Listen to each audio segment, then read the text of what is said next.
सत गुरुदेव जी की जय।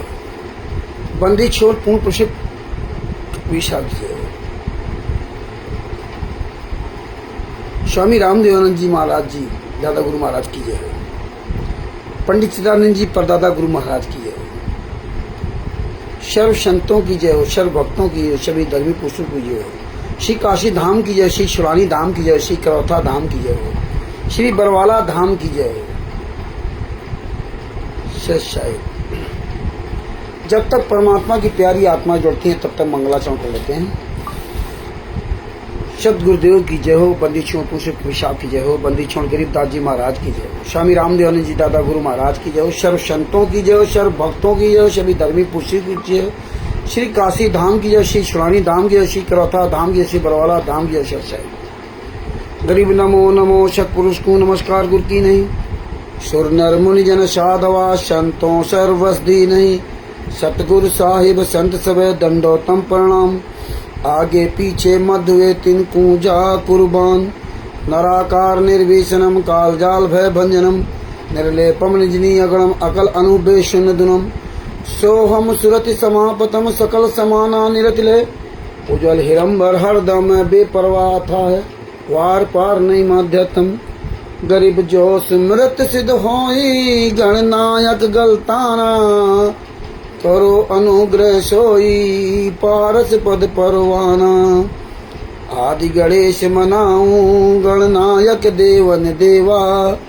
चरण कमल लोलाऊं आदि अंत करु सेवा, परम शक्ति संगीतम ऋषि दाता सोई, अविगत गुण अतीतम सत्य पुरुष निर्मोही, जगदम्बा जगदीशम मंगल रूप मुरारी, तन मन अर्पूं शीशम भक्ति मुक्ति भंडारी, सुर नर मुनि जन ध्यावें ब्रह्मा विष्णु महेशा, शेष सहस मुख गावें पूजें आदि गणेशा, इंद्र कुबेर शरीखा वरुण धर्मरा ध्यावें, सुमरत जीवन जी का मन इच्छा फल पावें, 33 कोटि आधारा ध्यावें सहस 88, उतरे भव जल पारा कटिए यम की फांसी, 33 कोटि आधारा ध्यावें सहस 88, उतरे भव जल पारा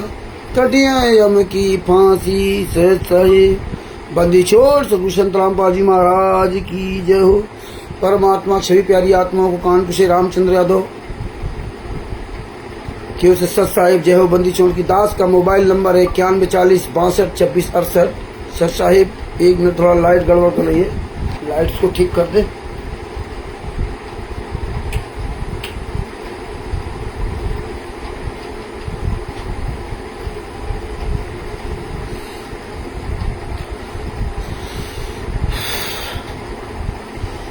तो भगत भाइयों, ये देखिए ज्ञान अमृत एवं षड्यंत्र का विष नाम पुस्तक है। इसमें संत रामपाल जी महाराज के सभी केसों का जजमेंट दिया हुआ है। इसमें छुरानी धाम कांड से लेकर बरवाला कांड तक पूरा काला चिट्ठा दिया हुआ है। इस पुस्तक को बिहार के वकील सजभूषण सिंह से ये पुस्तक मंगवा सकते हैं। उनका मोबाइल नंबर है 99 31 59 20 93। तथा अन्य जो भाई बहन सोशल मीडिया पर ये पुस्तक दिखा रहे हैं, आप उनसे भी पुस्तक प्राप्त कर सकते हैं, मुझसे भी ये पुस्तक प्राप्त कर सकते हैं। Bharat, Pakistan, America, Italy, Australia, Dubai, England, Belgium, Canada में आदि देशों में रहने वाले लोग भी पीडीएफ के द्वारा पुस्तक प्राप्त कर सकते हैं। ये आपको पीडीएफ उपलब्ध करा दी जाएगी, आप जहां भी जिस देश में रहते हो। तो ये पीडीएफ 212 पेज की पुस्तक है। आप इसकी पीडीएफ वहां निकाल करके पुस्तक बना सकते हैं, आराम से इसको पढ़ सकते हैं। तो बंदी छोड़ ने हम नीचों पर बहुत बड़ी दया की थी, इसलिए ये पुस्तक परमात्मा के आशीर्वाद से बन गई।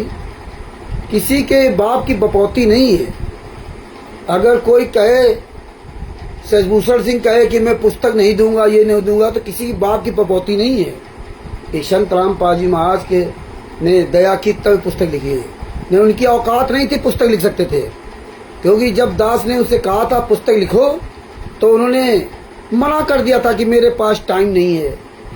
हम अस्पताल में देखें, यहाँ देखें। तब दास ने उन्हें जबरदस्ती किया था कि नहीं आप लिखिए, कभी 1 पन्ना लिखना, कभी 2 पन्ना लिखना, कभी मत लिखना। तब जाके 8 महीना लगे थे इस पुस्तक में। लेकिन ये बंदा दोबारा इसी तरह से मनोज वर्मा, जो बिहार के एक वकील थे मनोज वर्मा, उनके द्वारा FIR नंबर 430 को हिंदी में कन्वर्ट कराया था। वो भी हमने कहा था कोर्ट की भाषा में कन्वर्ट करना। वो भी एक जवाब दे रहे थे, हमारे पास टाइम नहीं, हमारा आदमी नहीं, ये नहीं वो है। उनसे भी यही कहा था कि भैया जब समय मिले, ये कभी न कभी महीना, 2 महीना, 4 महीना, 6 महीना, साल भर में कभी तो बनी जाएगी।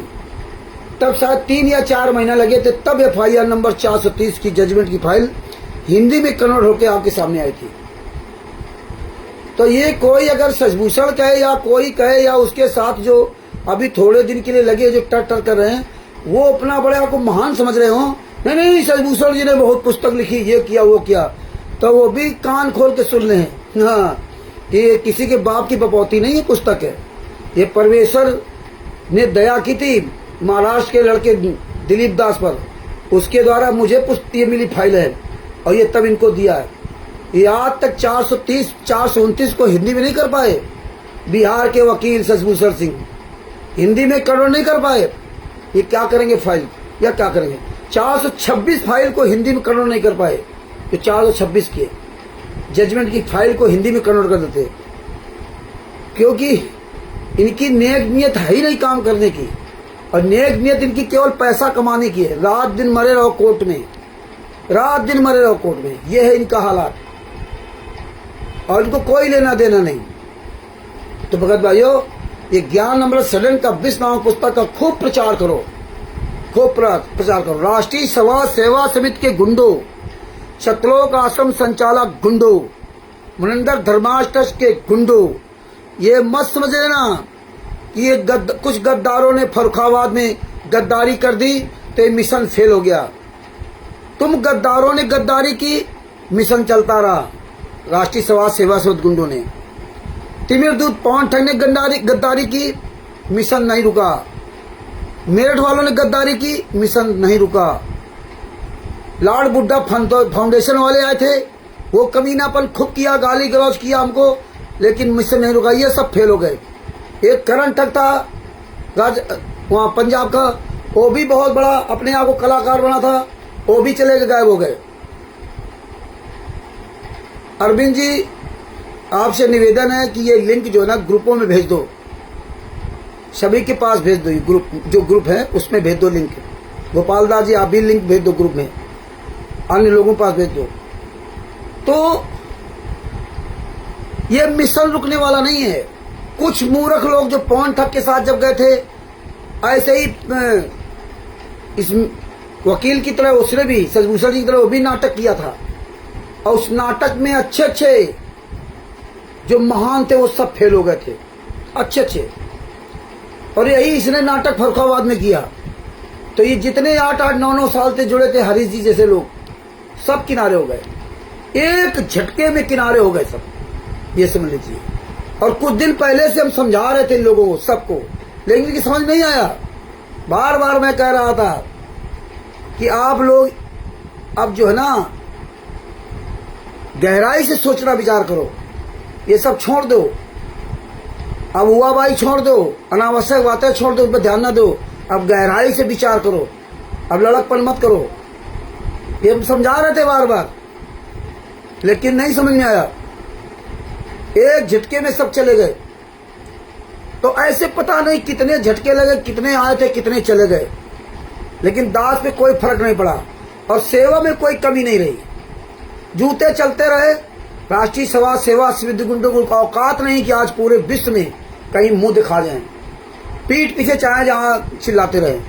और जब हमारा काम फिर चालू हो गया, हमारा काम परमेश्वर के आशीर्वाद से बंद नहीं होगा। और जिन जिन भक्तों ने ये सामान में अपने पैसे लगाए हैं, तुम्हारा कहीं पैसा व्यर्थ नहीं जाएगा इन हराम खोरों की तरह। 4 दिन टर करेंगे, 4 दिन बस काम खत्म।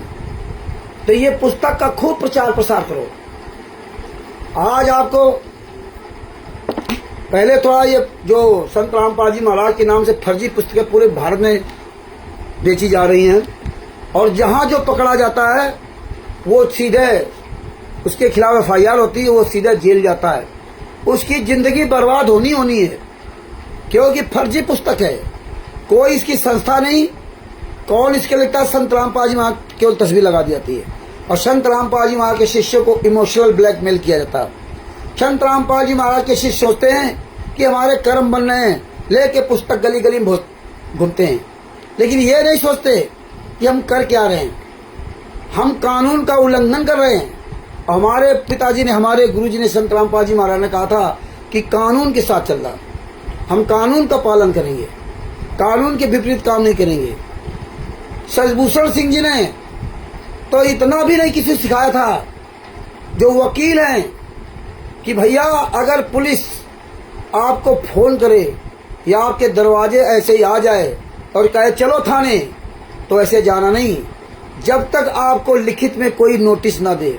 इसने तो इतनी बात तक नहीं समझाई, और 2 दिन 4 तारीख और 5 तारीख रात में और 5 तारीख की सुबह तक ये यही कहता रहा कि हाँ वो थाने चले जाए 5 लोग, नवाबगंज थाने चले जाए 5 लोग। लेकिन परमेश्वर की दया से दास ने जब YouTube पर देखा तब सवाल किया कि भैया ये तो आप गलत बता रहे हो। भाई जब तक आपके पास लिखित में अधिकार आदेश नहीं है, कानूनी तौर से ना कोई नोटिस नहीं है, तो आपको थाने नहीं जाना। तब इन मूर्खों को परमेश्वर ने दास के द्वारा बचाया। ये अजय दास और ये जो शोभरम दास प्रदेश अध्यक्ष, हाँ, ये प्रदेश अध्यक्ष बने थे, जिला अध्यक्ष। तो ये कायरों का यही हालात है। खैर अब आगे बात करते हैं, इसके बाद हम वो बात करेंगे ये फर्रुखाबाद का और ये सजभूषण का, और कुछ हाल आज सुनाएंगे। जैसे कुछ हमारे भाई बहन सुनते तो दोनों तरफ की हैं, लेकिन ऐसा सुनते हैं कि जवाब नहीं दे पाते। और यही कमी हमारी आपकी है कि जब तक आप जवाब देना नहीं सीखोगे तो आप जिंदगी भर ऐसे ही रहोगे। कोई आएगा आपको 1 सेकेंड में कान पकड़ के लेके चला जाएगा। जब संत रामपाल जी कबीर साहब से, जब आपको सतलोक में जहां स्वयं कबीर साहब विराजमान थे, वहां से तुम्हें काल ब्रह्म ले गया, तो हमारे साथ की क्या औकात है तुम्हारी? तुम क्या हो? वहां से ले गया। तुम सतलोक आश्रम बरवाला में थे, जहां संत रामपाल जी महाराज ने सुंदर ज्ञान दिया, एक एक शब्द उंगली रख रख के पढ़ाया, एक एक शब्द। 1994 से लगा 2014 तक उन्होंने तन मन धन सब कुछ न्यौछावर कर दिया तुम्हारे लिए, हमारे लिए। लेकिन हम लोग परमात्मा का एक भी वचन अपने अंदर नहीं उतारा। काले कमांडो बन गए, काले कमांडो बन गए, और सरकार खिलाफ अभियान छोड़ दिया। और देखिए, क्या ये ज्ञान कभी संत रामपाल जी महाराज दिया था? नहीं। आज क्या कहते हैं, संत रामपाल जी महाराज जब जेल से बाहर आ जाएंगे तब उनसे पूछ लेंगे क्या गलत क्या सही है। जब संत रामपाल जी महाराज बरवाला आश्रम में थे तब तो आपने कुछ नहीं किया।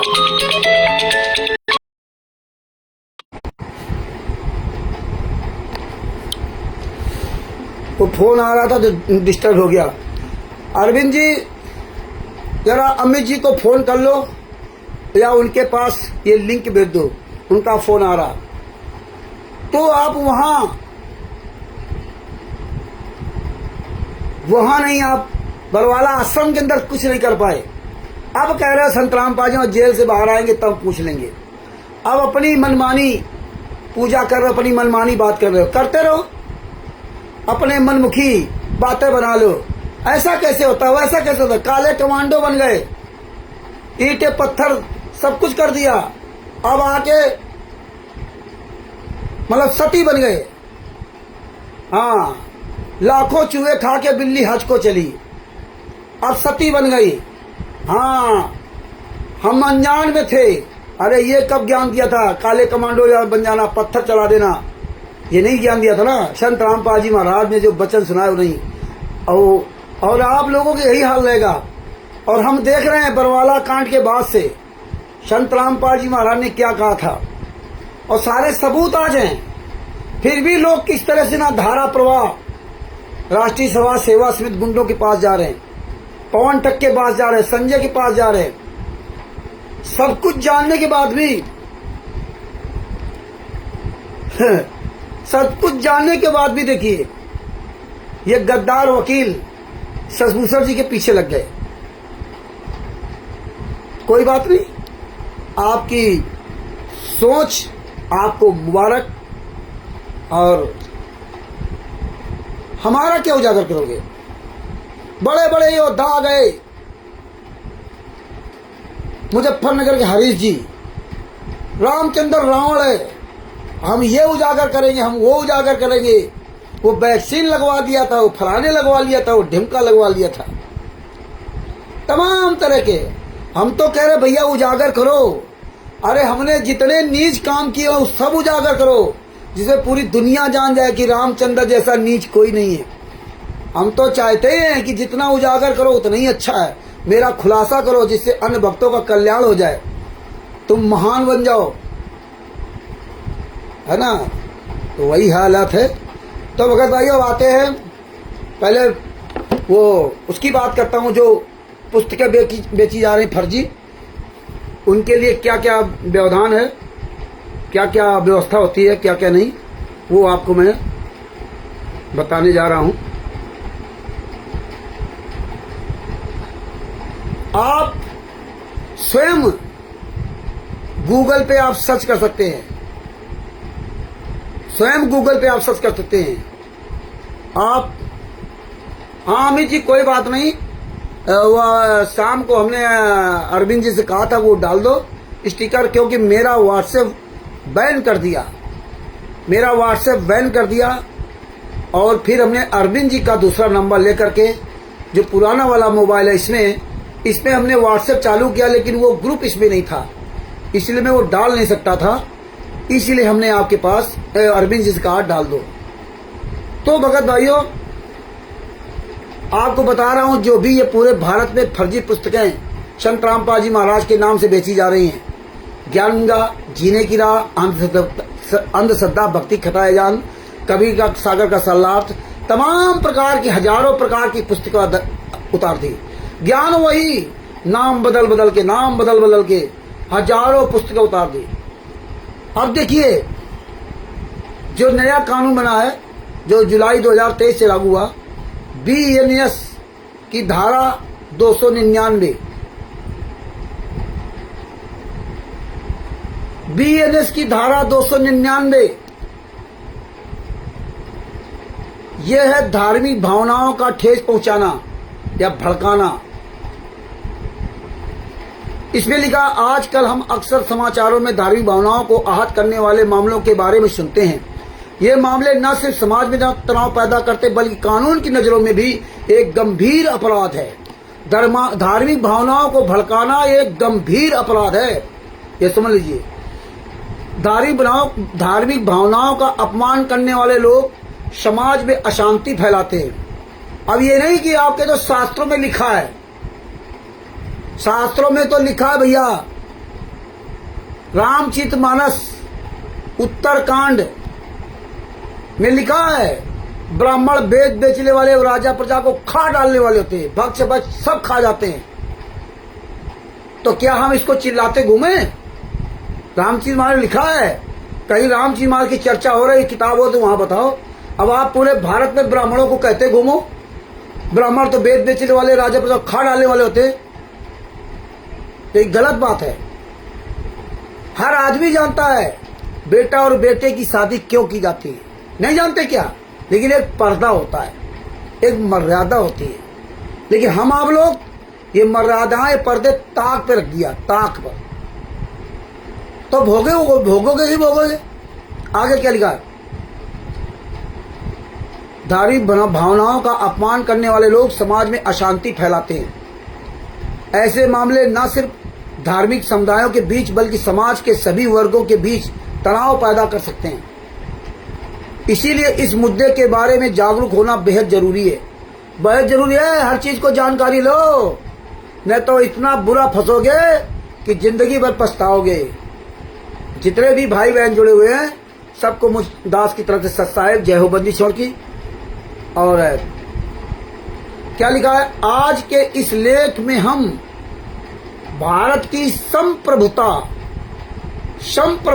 एकता और अखंडता को खतरे में डालने वाले कार्यों से जुड़ी धारा के बारे में जानेंगे। संप्रभुता, अखंडता, एकता को खतरे में डालने वाले कार्यों से जुड़ी धारा के बारे में जानेंगे कि BNS भारतीय नागरिक संहिता 2023 की सेक्शन 299 यानी कि धारा 299 क्या कहती है, यह धारा किस अपराध से जुड़ी है और धारा 299 में सजा और जमानत के प्राविधान क्या है। ये सुन लो पुस्तक बेचने वालों। बापा सीताराम जी महाराज को सादर प्रणाम। जय श्री राम, जय सीताराम। जितने भी फर्जी पुस्तकें बेच रहे पूरे भारत में, पूरे विश्व में, वो सब कान खोल के सुन लें। तुम्हारी जिंदगी शुरू से बर्बाद होती रही और अब भी बर्बाद होती रही और बर्बाद होती रहेगी। कोई जिम्मेदारी नहीं लेगा, तुम ही फंसोगे। लिखा है आज के समय में जब सोशल मीडिया और इंटरनेट के जरिए अपनी बात रखना इतना आसान हो गया है, वहां भी लोग बिना सोचे समझे कुछ भी पोस्ट कर देते हैं। जो ये फर्जी पुस्तकें दिखाते ना, जीने की राह, ज्ञानगंगा, अंधश्रद्धा कतरा जान, और जो अन्य संत महात्माओं की जो निंदा चुगली करते, गालियां देते ना, ये संत महात्मा और अन्य लोग जिस दिन खड़े हो गए ना तो तुमको भागे रास्ता नहीं मिलेगी। याद रखना, ये कानून है, कोई खिलवाड़ नहीं है। जब फंसोगे ना, और जो फंसता है वही याद करता है कि हाँ भैया दोबारा ऐसा काम नहीं करेंगे, दोबारा ऐसा काम नहीं करेंगे। ये गुंडे लोग कहीं नहीं करते पुस्तक सेवा। आगे क्या लिखा है, कई बार कुछ देश विरोधी मैसेज सोशल मीडिया पर भेजना या सार्वजनिक जगहों पर बोलना कानून अपराध होता है। कई बार ऐसे ही मामलों के लिए पहले भारतीय दंड संहिता की धारा 295A लागू कर कार्रवाई की जाती थी, परंतु पहले धारा 295A थी और जब नई कानून व्यवस्था बनी तो आ गई पुराने कानून में बदलाव कर BNS भारतीय नागरिक संहिता 2023 मतलब 2023 में कानून बना था कि धारा 299 के तहत मामलों को दर्ज किया जाने लगा। आज चलिए आगे विस्तार से इस धारा के बारे में जानते हैं। BNS धारा 299 क्या है? BNS सेक्शन 299 इन हिंदी। BNS की धारा 299 का उद्देश्य देश के हर धर्म व जात के लोगों की धार्मिक भावनाओं और विश्वासों, रिलीजियस सेंटीमेंट्स की सुरक्षा करना है। हर धर्म जात के लोगों की धार्मिक भावनाओं को, विश्वासों को मतलब की सुरक्षा करना इस धारा का जिम्मेदारी है 299 की।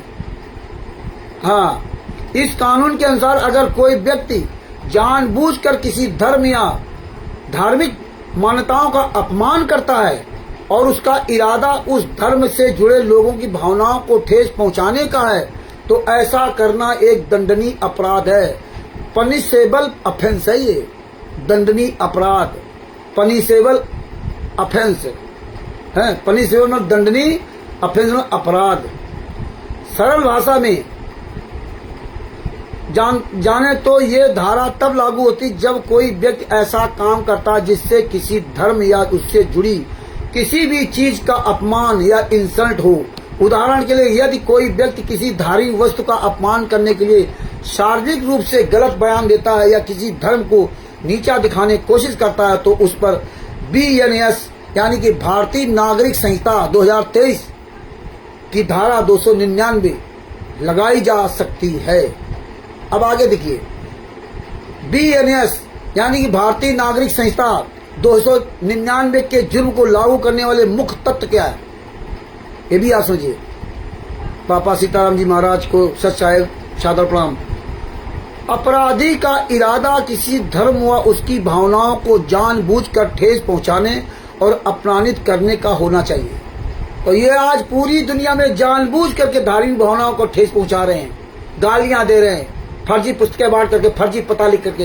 अरे मर्द के बच्चे और सिर्फ बाप के बच्चे हो ना, संतराम पाल जी महाराज के शिष्य हो, तो पता लिखो ना पूरा अपना सही, अपनी संस्था, अपना पता, कहाँ छापते हो, ये कुछ नहीं लिखते। चोर, बेईमान, ठगो, ये मेरे गुरु जी ने कभी ऐसा नहीं सिखाया था। कोई धर्म गुरु नहीं सिखाएगा, तुम्हारा पिता भी नहीं सिखाएगा तुम ये गलत काम करो। लेकिन ये महान नीच लोग खुलेआम गलत काम आप लोगों द्वारा कराते हैं, क्योंकि आप लोग निर्बुद्धि हो, आप बेवकूफ हो। आपके गुरु ने आपको क्या ज्ञान दिया था? गुरु के ज्ञान को गलत इस्तेमाल करके आपको उसका मोहरा बनाया जा रहा है, तो भोगो। आगे देखिए लिखा है नंबर 2, आरोपी व्यक्ति का उद्देश्य किसी धर्म के लिए गलत भावना रखते हुए अपमानित करने का होना चाहिए, चाहे वो मौखिक, लिखित या संकेतों के माध्यम से हो। तो याद रख लो, चाहे मौखिक हो, बोल करके किसी का आप अपमान करो, या लिखित बोलो, या संकेत इशारा भी कर दिया, तो भी आप इस धारा के अंतर्गत तुम्हें जो ना पनिशमेंट मिलेगा। ये ध्यान रखना, ये ध्यान रखना। तो आगे क्या लिखा है?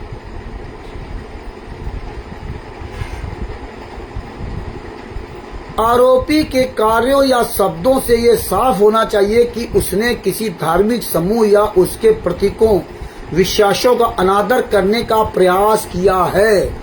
और तुम तो प्रयास नहीं, तुम तो रात दिन खुलेआम कर रहे हो, रात दिन हैं, उनके चिन्हों को धार्मिक अपमान कर रहे हो, उनकी पूजा को, हैं, उनके विश्वास का। आगे क्या लिखा? उदाहरण के लिए किसी धार्मिक जगहों का अपमान करना, किसी धर्म के पूजा करने की मूर्तियों का तोड़ देना, या किसी धार्मिक प्रतीक रिलीजियस सिंबल्स का अपमान करना इस अपराध के अंतर्गत आता है। आगे यह अपराध न केवल मौखिक और लिखित शब्दों तक सीमित है, ये भी ध्यान रख लो। ये केवल मौखिक और लिखित शब्दों तक ही सीमित नहीं अपराध है, बल्कि इलेक्ट्रॉनिक माध्यमों जैसे सोशल मीडिया, पोस्ट, वीडियो आदि के द्वारा भी किया जा सकता है। आप सुन लीजिए, सोशल मीडिया में जो ये गलत कर रहे हैं ना, फर्जी पुस्तकें, अन्य धर्म गुरुओं के बारे में गालियां, अपमान भरे शब्द जो बोलते हैं, लिखते हैं, और ज्ञान जीने की राह, आजाद पुस्तकें, अबद्ध असली भाषाएं जो डालते हैं, ये वो लोग हैं जिनको एक पैसे की तमीज नहीं है या पैसे से बिक चुके हैं। ये मोहरा बनाते हैं जो भोले वाले लोग हैं, और ये अपना सब किनारे रहते हैं, और ये यूट्यूब से पैसा कमा रहे हैं। Facebook, WhatsApp, YouTube, Twitter, Instagram आदि से पैसा कमा रहे हैं। ये कोई सेवा नहीं है। नए संत रामपाल जी महाराज के शिष्य हैं, जितने भी सतलोक आश्रम बने, इनको कोई लेना देना नहीं गुरु से ना, ये केवल सिर्फ पैसा कमा रहे हैं, और तुमको मोहरा बना करके पूरी दुनिया में संत रामपाल जी महाराज को बदनामी कर रहे हैं, और तुम्हें फंसा कर तुम्हारी जिंदगी बर्बाद कर रहे हैं। आगे क्या लिखा? BNS की धारा, यानी कि भारतीय नागरिक संहिता 2023 की धारा के अपराध से संबंधित सरल उदाहरण सुनिए। पूजा नई पीढ़ी के हिसाब से चलने वाली एक लड़की थी जो सोशल मीडिया का बहुत ज्यादा इस्तेमाल करती थी। एक दिन उसने किसी धर्म के बारे में इंटरनेट पर एक पोस्ट लिखी, जिसमें उसने दूसरे धर्म के लोगों को नीचा दिखाया और उनके धार्मिक विश्वासों का मजाक उड़ाया। पूजा की पोस्ट ने कई लोगों को नाराज किया और धार्मिक भावनाओं को आहत किया। पूजा ने यह कार्य जानबूझकर और गलत तरीके से किया और वो दूसरे धर्म के लोगों की धार्मिक भावनाओं को ठेस पहुंचाई। उसकी पोस्ट ने धार्मिक तनाव पैदा कर दिया, जिसके कारण पूजा के खिलाफ भारतीय न्याय संहिता की धारा 299 के तहत मामला दर्ज कर कार्रवाई की गई। अब सुन लो, भूल के पुस्तकें न बेचना, भूल के अन्य धर्मों को गाली मत देना, किसी भी साधु संत का अपमान मत करना। ये संत रामपाल जी महाराज ने कभी नहीं सिखाया था। बंद कर दो पुस्तक सेवा, बाद बाकी तो अपने आप भोगोगे, जैसा करोगे वैसा भरोगे। आगे क्या लिखा? कार्रवाई की गई, धारा 200 उसके खिलाफ कार्रवाई की गई, समझ लो। हाँ, ऐसे ही कार्रवाई कोई भी तुम्हारे खिलाफ कर सकता है जो सोशल मीडिया पर आप इस तरह पोस्टर डाल रहे हो, जीने की राह, ज्ञान का पुस्तक आदि आदि दिखा रहे हो। इसमें कोई राष्ट्रीय सभा सेवा समिति का गुंडा आगे क्यों नहीं आता? इसमें संत रामपाल जी महाराज लड़का वीरेंद्र क्यों नहीं पुस्तक दिखाता? इसमें राम कुमार डाका, राजकपूर, राजेंद्र पुरुषोत्तम सैनी ये सब क्यों नहीं दिखाते? इसमें जितने स्टेट कोऑर्डिनेटर ये सब क्यों नहीं आते फ्रंट पर ये पुस्तक को दिखाते हुए, बेचते हुए? ये नहीं आपके साथ कभी आएंगे। जितने स्टेट कोऑर्डिनेटर है, तुम मरोगे तो भोगो। अभी तो वो लखनऊ में फंस गया वेद प्रकाश। हमारे पास सब कुछ आ गया, मैटर FIR क्या क्या नहीं सब कुछ आ गया मेरे पास। और जो शिवांश नारायण द्विवेदी जी को हेल्प चाहिए वो हेल्प उन पर जा रही है। और विश्व हिंदू परिषद के लोग भी जुड़ गए, क्योंकि आज कुछ बात करवाई थी दिनेश वकील, जो हरामजादा वहां का लखनऊ का, उस कमीने से बात करवाई थी, तो अन्य कई लोग भी साथ जुड़ गए। तो ये कारवां चल रहा भगत जी। आप ये मत सोचो ये 4 चौपट लोग फर्रुखाबाद में जो इस तरह नाटक करके, ये वहां पहले से ही ग्रुप बना रखे थे लोग। अरे तुम अगर मर्द के बच्चे होते ना तो सबके सामने वहीं डंके के चोट में बोलते रामचंद्र के सामने कि रामचंद्र जी आज के बाद मैं आपके साथ नहीं रहूंगा, और हम तो किसी अपने साथ रखे भी नहीं। और हमने तो स्पष्ट बोल दिया था कि मैं आज के बाद इस ट्रस्ट में संस्था में काम नहीं करूंगा। और वहीं बैठा था ये वकील, और वहीं बैठा था हरीश, और वहीं बैठा था वीरेंद्र वो झारखंड वाला, और वहीं बैठा था डॉक्टर अजय वैद्य, हम दोनों लोग साथ में आए थे। और वहीं बैठी थी वो वो कृष्णा दासी, वहीं बैठी थी अरविंद की भाभी जी, वहीं पर कृष्णा दासी के पिताजी, वहीं उन्नाव के अमित जी, अरविंद जी, कितने लोग, सारे लोग बैठे थे, बिंदु जी, सब लोग बैठे थे। और सबके सामने अपने डंके के चोट पर चिल्ला कहा था कि आज के बाद मैं इस संस्था में काम नहीं करूंगा, काम खत्म। और तब आज ये सजभूषण क्या करा कि रामचंद्र ने हमसे नहीं डर कहा था, किसी दूसरे से कहा होगा। अरे मर जाओ चुल्लू भर पाएंड होके, ये तुम्हारी उम्र आ गई, शर्म नहीं आती तुमको? फिर कहोगे मैं भूल गया। तो तुम्हारा ये नाटक हमसे नहीं चल सकता। हम 2 साल से तुम्हारा नाटक देख रहे थे। तो भगत भाइयों, आंख कान खोल के चलो, हर कदम पे धोखा है। ये सब लोग वहां पूरी कमेटी बना रखे थे, सब लोग, क्योंकि ये हरीश जी जानते हैं कि ये तो नहीं जानते थे, हम वही समझ गए थे। ये हरीश जी का, इनका सबका जो रूप था समझ गए थे। जब ये वकील बड़बड़ा रहा था, बाहर नहीं मान रहा था, तो हम वहां से हट के चले गए थे, हरीश को लेकर के या किसी को लेकर चले गए थे। 1.5-2 घंटा बाहर रहते, मैं चलो यार ये तो थोड़ा फालतू बड़बड़ाता रहेगा, हम वहां चले गए थे। आप समझ लीजिए कितना इसका मुंह वहां चला, नहीं शांत हुआ। खैर कोई बात नहीं, हमारे कोई फर्क नहीं पड़ता, फर्क तुम लोगों को पड़ेगा जो तुम किसी की पूंछ पकड़ के चलते हो, पूंछ पकड़ के चलते हो। अब चलो, परमेश्वर ने बड़ी दया की, पूरा छटनी करा दिया, फिर लोग नए लोग तैयार होंगे, फिर ऐसे छटनी होगी। ये कारवां चलता रहेगा, ये कारवां चलता रहेगा। तो आगे सुनिए, धारा 299 के अनुसार आपराधिक कृत्य, जो ये पुस्तकें आप बेच रहे हो, आपका आपराधिक कृत्य क्या है, आगे क्या क्या है आप सुन लो, रोंगटे खड़े हो जाएंगे, जिंदगी बर्बाद हो जाएगी आप लोगों की जिंदगी। अभी तो केवल धार्मिक भावनाओं का 299 धारा लगा के आपको अंदर कर दिया गया। अब जब वहां केस चलेगा तो कितनी धाराएं और आएंगी, कितने और आपको जवाब देने पड़ेंगे, उनकी क्या सजा होगी। तो जब कोर्ट में पहुंचोगे तब आपको पता चलेगा ना। आपको पुस्तक साबित करनी पड़ेगी कहां से लाए हो, ये कुछ नहीं कर पाओगे, जिंदगी तुम्हारी बर्बाद होनी है।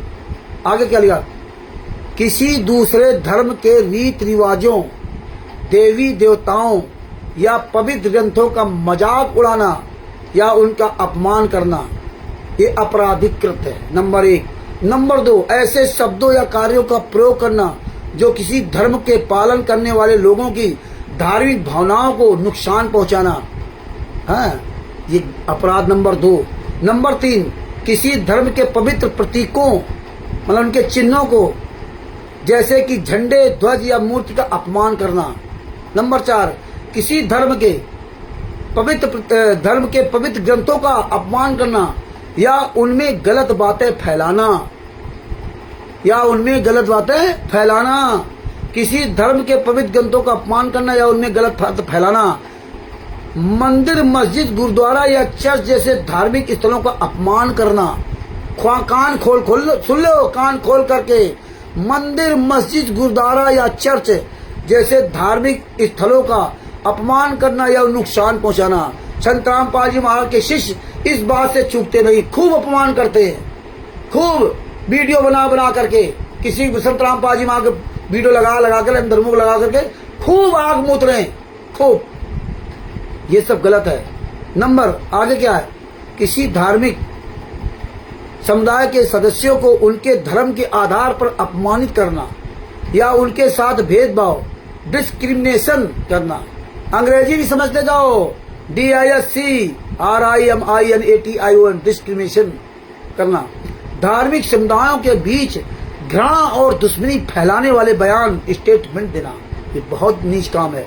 सोशल मीडिया प्लेटफॉर्म पर ऐसे पोस्ट या कमेंट करना जो किसी धर्म के लोगों की धार्मिक भावनाओं को ठेस पहुंचाना, ये सब जो है ना धारा 299 के अनुसार आपराधिक कृत्य है। ये बंद कर दो पुस्तक बेचना। और हम सभी भाई बहनों से कह रहा हूं जो इसमें जुड़े हुए हैं, आप सब लोग भी इसका प्रचार करो, जिसमें अन्य जो आपके भाई बहन हैं। हमारा दुश्मन कोई नहीं है, चाहे मैनेजमेंट हो, चाहे पवन ठग हो या संजय ठग हो, चाहे वो शशभूषण हो या कोई भी हो, मेरा दुश्मन कोई नहीं है। विचारों में हमारा भेदभाव है, विचारों में गलत करोगे नंगा करके छोड़ूंगा, और हम गलत करें तो मुझे नंगा करो पूरी दुनिया के सामने, फिर बर्दाश्त नहीं करेंगे। हाँ, तो आगे देखिए क्या। तो इसलिए भगत भाइयों, आप सब लोग ये धारा 299 ये सीख लो और खुद उसमें खोज कर लिया करो। धार्मिक भावनाओं को ठेस पहुंचाना, गूगल पे सर्च करोगे तो तुरंत आ जाएगा, यूट्यूब पे सर्च करोगे तो कोई ना कोई वकील बोलेगा, सब कुछ आपको मिल जाएगा। आगे देखिए क्या लिखा है, BNS सेक्शन 299, अंग्रेजी में लिखा हुआ है इसलिए अंग्रेजी में बोला है। भारतीय न्याय संहिता 2023 का सेक्शन मतलब धारा 299 के तहत दोषी को मिलने वाली सजा सुन लो। जब दोष आपका पाया जाएगा तो सजा क्या होगी ये भी सुन लीजिए। ये तो केवल धार्मिक भावनाओं को ठेस पहुंचाने की सजा है। और इसके बाद आपकी जो फर्जी पुस्तक आप कहां से लाए, किसने छापा, वो फर्जी, सारा सब कुछ फर्जी, वो अलग धाराएं लगेंगी, आपकी जिंदगी बर्बाद हो जाएगी। आप अभी केवल इतना सुन लो क्या लिखा है, भारतीय न्याय संहिता की धारा 299 के तहत यदि कोई व्यक्ति जानबूझकर किसी धर्म या उससे जुड़ी चीजों को ठेस पहुंचाने या अपमानित करने का दोषी यानी गिल्टी, GUILTY गिल्टी पाया जाएगा, उसे अपने किए गए अपराध की सजा के तौर पर 3 साल तक की जेल है। 3 साल तक मर जाओगे जेल में सड़ करके ना। 3 साल तक की जेल व जुर्माना, जेल और फाइन, ये अंग्रेजी शब्द है, जेल और फाइन ब्रैकेट में लिखा, या दोनों का सामना करना पड़ सकता है। 3 साल की कैद और जुर्माना या दोनों आपको भोगने पड़ सकता है। ये सजा कोर्ट की विवेक पर निर्भर है होती है। अब कोर्ट जैसे आपको वहां का मामला देखे उससे ज्यादा, और जब आपको पाया जाएगा ये तो धार्मिक भावनाओं का है, जब आया ज्ञानदा जीने की राह पुस्तक में पता पड़ा सतलोक आश्रम बरवाला का, तब और मरोगे। संस्था है ही नहीं, पुस्तक है ही नहीं, किसकी पुस्तक है? संत रामपाल जी महाराज की तस्वीर लगाने से कोर्ट नहीं मान लेता कि संत रामपाल जी महाराज की पुस्तक। ये हम आप पढ़े लिखे मूर्ख हो जो संत रामपाल जी महाराज की तस्वीर लगा दी तो संत रामपाल जी महाराज की पुस्तक मान ली। संत रामपाल जी महाराज की तस्वीर सतलोक आश्रम को लगा दी तो आपने संत रामपाल जी महाराज का आश्रम बना दिए। आपको इतनी अकल नहीं है कि अगर आपके घर के बाहर मैं अपनी तस्वीर लगा दूं, क्या तुम्हारा मकान मेरे नाम हो जाएगा? नहीं होगा। इतनी अकल आ जाएगी। जब अपने पर बीतती ना, जब अपने पर चोट लगती ना, तो सबकी अकल ठिकाने आ जाती है। दूसरे को चोट लगती है तो भाड़ में जाए। 5 महिला 1 बच्चे की हत्या हो गई, हमें क्या लेना ना। अपना कोई मरा होता तो जिंदगी भर दर्द सहते, आप दर्द होता, जिंदगी भर आप इन हरामजादों गालियां देते। तो आप लोग खुद पढ़े के मूर्ख हो। तस्वीर कोई बाहर लगा दे, जाने बस संत रामपाल जी महाराज की जय, बंदी छोड़ संत रामपाल जी महाराज, यही ज्ञान दिया था संत रामपाल जी महाराज ने। संत रामपाल जी महाराज ने उंगली रख के पढ़ाया, अपनी जिंदगी ऐसी तैसी कर दी तुम्हारे चक्कर में, और तुम फिर वही आए। बहलिया आएगा, दाना डालेगा, बहलिया आएगा, जाल बिछाएगा और दाना डालेगा। हम दाना नहीं खाएंगे तो हम नहीं फंसेंगे। परमात्मा ने बताया, ये गाना गा लिया आप लोगों ने, नित्यनेम रमैली संध्या आरती आप गाना बना लिया, और ये गाना की ही दशा है। आप हमारे जितने आप भाई बहन हो, ये फर्रुखाबाद की घटना में अभी भी बहुत लोग डिसबैलेंस है। अभी लोगों को दिमागी उनका बैलेंस ठीक नहीं है, अभी भी वो निर्णय नहीं ले पा रहे। अरे फिर काहे कि आप शिष्य हो यार। अरे यार 9-9 साल तक हो गए हम लोगों के साथ में जुड़े, आज भी आप निर्णय ले पा रहे हो। अरे आप तो जिंदगी में कभी निर्णय ले ही नहीं सकते।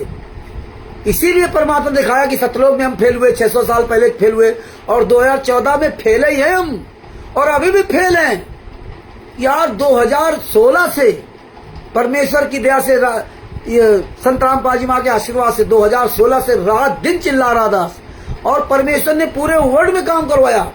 अच्छे से नेताओं, मंत्रियों, संतरियों, अधिकारियों, राष्ट्रीय समाज गुंडों को Bharat, Pakistan, America, Italy, Australia, Dubai, England, Belgium, Canada, कहाँ काम करवाया।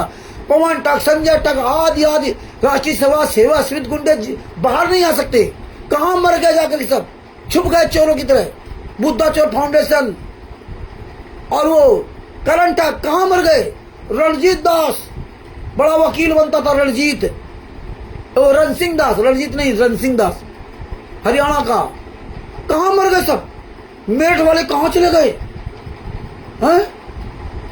कितना हमारे साथ इन्होंने अत्याचार किया, गाली गलौज सब कुछ, कैसी सी गालियां दी, और हमने सजभूषण को कुत्ता गधा सुअर नालायक कह दिया तो सबके पिछवाड़े में आग लग गई। और जब मुझे माँ बहन गालियां दी जाती थी तो किसी का आग नहीं लगी यार। इतना सब कुछ परमात्मा ने स्ट्रगल करवाया। और सबसे बड़ी बात है, हरीश तो मेरे साथ इतना रहा, यहाँ से लगा पंजाब तक रहा मुझे। और सबसे बड़ी बात कि आप लोगों से कभी एक चवन्नी नहीं लिया, आप लोगों से कभी ये नहीं कहा कि मेरी सहायता करो, आप लोगों से कभी ये नहीं कहा कि आप मेरे साथ चलो। 7 साल हम केस लड़े पंजाब में, 7 साल, लेकिन तुम लोगों को तो 7 सेकेंड है, क्या लेना ना। कभी नहीं सोचा कि यार ये व्यक्ति बिना एविडेंस की बात नहीं करता, ये आज सजभूषण को इतना गालियां क्यों दे रहा है। खुद नियम बनाया और खुद सब भ्रष्ट कर दिया, तो क्या करूं। कितना हम 2 साल से इसकी हर बात को सह रहे थे, हर बात को हम इग्नोर कर रहे थे, हटाओ हुआ चलो, हटाओ हुआ चलो। लेकिन ये अपने आप को समझ लिया था कि बहुत बड़ा जो है ना वो ज्ञानी हो गया है, और ये बड़ा वो हो गया। अरे पंचाराम, तुम्हारे जैसे चूतिए लोग क्या कहें, तुम्हारे जैसे मूर्ख लोग जिंदगी भर पटर पटर करते रहेंगे। सामने हो ना तो साले मुंह में जूता घुसेड़ देते, तुम्हारी साले औकात नहीं है। हाँ क्या, कोई बात नहीं, तुम्हारे जैसे पता नहीं कितने बंदर आए और कितने चले गए जूता खा करके ना। आगे देखिए, BNS की धारा 299 में जमानत मिलने का कानूनी प्रावधान क्या है। जमानत मिलने का कानूनी प्रावधान सुन लो। भारतीय न्याय संहिता की धारा 299 के तहत किया गया अपराध गैर जमानती है, नॉन बेलेबल, मतलब आप गैर जमानती है, और संज्ञेय मतलब संज्ञेय अपराध है। कॉग्निजेबल मतलब संज्ञेय अपराध है, गैर जमानती अपराध है, ये समझ लो। हाँ, जमानत भी आपको मिलेगी नहीं, ये जमानत भी आपको मुश्किल से मिलेगी, या ध्यान रखना। हाँ, ये विवेक पर निर्भर करता है। क्या है इसका मतलब है कि पुलिस अधिकारी आरोपी को अपराध के किए जाने पर बिना वारंट के गिरफ्तारी कर सकते हैं। ये संज्ञेय अपराध है, असंज्ञेय अपराध नहीं है। संज्ञेय अपराध जो अति संवेदनशील अपराध होता है, उसमें बिना वारंट के भी आपको पुलिस गिरफ्तार कर सकती है, और असंज्ञेय अपराध में उसमें आपको नोटिस भेजेगी। इसमें लिखा ये बहुत बड़ा अपराध है, याद रख लेना। अधिकारी आरोपी को अपराध किए जाने पर बिना वारंट की गिरफ्तारी कर सकते हैं। यह एक गंभीर अपराध होता है, इसलिए ऐसे मामलों में जमानत, बेल, अंग्रेजी में बेल बोलते हैं, हिंदी में जमानत बोलते हैं, अंग्रेजी में बेल, BAIL, बेल आसानी से नहीं मिलती है। ये अपराध प्रथम श्रेणी के मजिस्ट्रेट द्वारा विचारणी या ट्राइबल है, विचारणी है, जिसका अर्थ है कि इस मामले की सुनवाई और निर्णय प्रथम श्रेणी के मजिस्ट्रेट के न्यायालय में ही किए जाते हैं। तो इसमें आपको जमानत नहीं मिलेगी, याद रखना। तो ये भगत भाइयों, ये इतना संज्ञेय अपराध है, इतना घोर अपराध है। तो ये धारा याद रखो, भारतीय न्याय संहिता की धारा 299। इसी तरह से तो ये सब चीजें आपको धीरे धीरे याद करना होगा, आपको लिख लेना होगा और लिख करके रख लेना, जिसमें आप कुछ समझदार बन जाओ। तो भगत भाइयों, ये जानकारी पूरे भारत को, पूरे विश्व को पहुंचाओ। जितने भाई बहन हैं जो इनके चुंगल फंसे, उनको सब तक पहुंचाओ। अब देखिए लखनऊ में जो केस हुआ, अब कोई भी उसका जमानत भी करवाने वाला नहीं, कोई वहां जा नहीं रहा है। इतनी जल्दी जमानत मिलती भी नहीं है। 14 तारीख की रात को, ये 13 तारीख की रात 9 बजे ये पकड़ा गया था। ये समझ लीजिए 14/6/2025 को लखनऊ के गोमती नगर में वेद प्रकाश, जो सब्जी के बहाने पुस्तक बेच रहा था, सब्जी के बहाने, रात में 9 बजे तभी पकड़ा गया, रंगे हाथों पकड़ा गया। और देखिए इसने उसमें क्या बोल दिया वीडियो में कि 12 हाई कोर्ट में ज्ञान गंगा जीने की राह पुस्तक को क्लीन चिट मिली है। 12 हाई कोर्ट में ये मर जाएगा बिन मौत। अभी दिखाए जे राष्ट्रीय सभा सेवा समिति गुंडो कहते हैं ना, जबलपुर हाई कोर्ट ने क्लीन चिट दे दिया और जो 3-4 FIR नंबर की फोटोकॉपी डाली थी वो टोटल फर्जी थी। लेकिन संत रामपाल जी महाराज के शिष्य आंख के अंधे कान के बहरे लगे रहते हैं। अरे तुम्हें आज तक जब संत रामपाल जी महाराज के एक केस की जजमेंट की फाइल नहीं दी, FIR नंबर 26, 426, 427, 429, 430, 443, 640, 198 2006 करौता कांड की एक भी तुम्हें जजमेंट की फाइल नहीं दी। और देखिए जबलपुर वाले में वो हाई कोर्ट में पेंडिंग है मामला, और जो वो दिखाया उसमें फोटोकॉपी, तो वहां जगह जगह सब पूरा डिम कर दिया। मतलब कोई FIR नंबर समझ ना पाए, कोई कुछ ना समझ पाए। हमने बहुत प्रयास किया FIR नंबर निकालने थे, लेकिन ये सब फर्जी वाला उसमें दिखाया। जानते थे ना ये कि यार FIR नंबर अगर सही दे देंगे तो ये कानपुर वाला रामचंद्र ये निकलवा लेगा सब कुछ, ये निकल आएगा। अगर हमने सही FIR नंबर दे दिया तो इतने ये चालाक भेड़िए हैं, इतना आसान नहीं था कि अब सही FIR नंबर दे देते। पंजाब वाली, हरियाणा वाली नहीं देते। 640 FIR नंबर 640 जो हिसार कोर्ट के अंदर 3 महिलाएं पुस्तक बेचते हुए पकड़ी थी, उसकी आज तक फाइल आपको नहीं दिया, नहीं दिखाएंगे। उनकी जिंदगी बर्बाद हो गई कि उनको कोई भी सरकारी सुविधा नहीं मिल सकती। लगभग 8 महीना जेल काटी थी उन्होंने, 8 महीना। तो उसमें तो ये धार्मिक भावनाओं का नहीं भड़काने का था, उसमें तो वो जजों के खिलाफ जो किया था वो। और इन पुस्तकों तुम आप मर जाओगे। अब आपने कहा कि 12 हाई कोर्टों में इस ज्ञान गंगा जीने की राह, अंधश्रद्धा भक्ति खतरा है जान, जिन जिन पुस्तकों का आपने कहा कि क्लीन चिट मिली है, कोर्ट ने दिया है, अब लाइए 12 क्या एक कोर्ट का ही जजमेंट आप कोर्ट में दिखाओ, लखनऊ में दिखाओ। अब तुम्हारी ऐसी तैसी हो गई। और इसके पीछे लग गए वकील वगैरह, जैसे दिनेश वकील महामूर्ख। अब ये राष्ट्रीय सभा सेवा समिति गुंडे उसको पैसा देंगे, उसका माइंड चेंज करेंगे, माइंड उनका चेंज करेंगे, हैं, उसको सांत्वना देंगे और उसकी ही जिंदगी बर्बाद करेंगे। अब उसको कभी भी इस केस से छुटकारा नहीं दिलाएंगे, ये केस ऐसा चलता रहेगा। अब वो मर जाएगा। अब उसको साबित करना पड़ेगा ये पुस्तक कहां से लाया।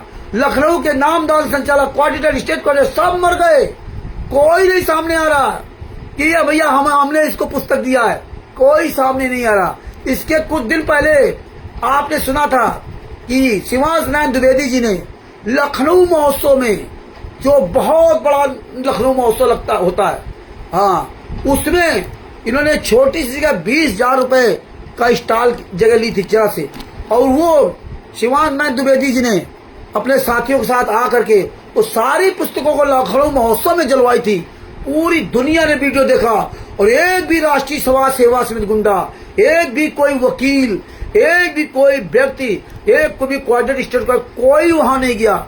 और ऐसे बताएंगे कि देखो लाखों की संगत है, भंडारा करने आ रही है। फिर बताएंगे सतलोक आश्रम शामली में 10 लाख लोग आए हैं, धनाना में 50 करोड़ आ गए। पता नहीं कितना झूठ बोलते दिन भर। लेकिन जब एक व्यक्ति पकड़ा जाता है और या इस तरह खोज कार्रवाई तो नहीं। शाहजहांपुर में एक कोऑर्डिनेटर को पकड़ करके जगत के लोगों ने संत रामपाल जी महाराज की तस्वीर पर उससे थुकवाया, जूते चलवाए। लेकिन ये सब साले तमाशा देखते रहे, कोई हराम ज्यादा नहीं आया। संत रामपाल जी महाराज को जेल में ठोकने के लिए इनके पास अकल मतलब ताकत लगा दी। मुझे पंजाब में जेल भिजवाने के लिए झूठी एफआईआर लिखवा दी और जेल से लेटर आते रहे। डीएसपी पंजाब के डीएसपी को 5 लोगों के खिलाफ लेटर लिखा जिसमें मेरा नाम ही नहीं था, जिसमें बेचारे 2 और थे, उनका रामपाल का और हेमराज का उसका भी नाम नहीं था। उसमें इन पवन, गोपीराम, करण, फौजीराम, इन सब का नाम था और संजय का। और इनको इनके खिलाफ एफआईआर नहीं हुई और हम 3 लोगों को ठेल दिया। ये हालात, इनकी सेटिंग इतनी। यही मेरठ में डीएसपी के लिए लेटर भेजा गया हमारे खिलाफ एफआईआर लिखाने के लिए। उसमें पवन, संजय और 9 लोग थे। वहां एफआईआर नहीं हुई। क्यों? पवन संजय था। क्यों? पवन संजय मैनेजमेंट सब मिले हुए अंदर से ना, अब बाहरी दिखाओ अलग है। यही हाल मेरठ में डीएसपी को हुआ। तो जब संत रामपाल जी महाराज ने हिसार जेल से ना लेटर 3 जगह भेजा और एक जगह मेरा नाम नहीं था तो वहां एफआईआर हो गई, और जहां मेरा नाम था वहां का एफआईआर नहीं हुई आज तक। वो सारे लेटर में सुरक्षित रखा हूं। तो ये भगत भाइयों, इस तरह से ये सब बड़ा घालमेल है। बहुत आंख कान खोल के चलने का समय है। तो भगत भाइयों, ये जो लखनऊ में पकड़ा गया ना, अभी देखना क्या क्या होगा। अब यही इसको सब साबित करना पड़ेगा इसी को।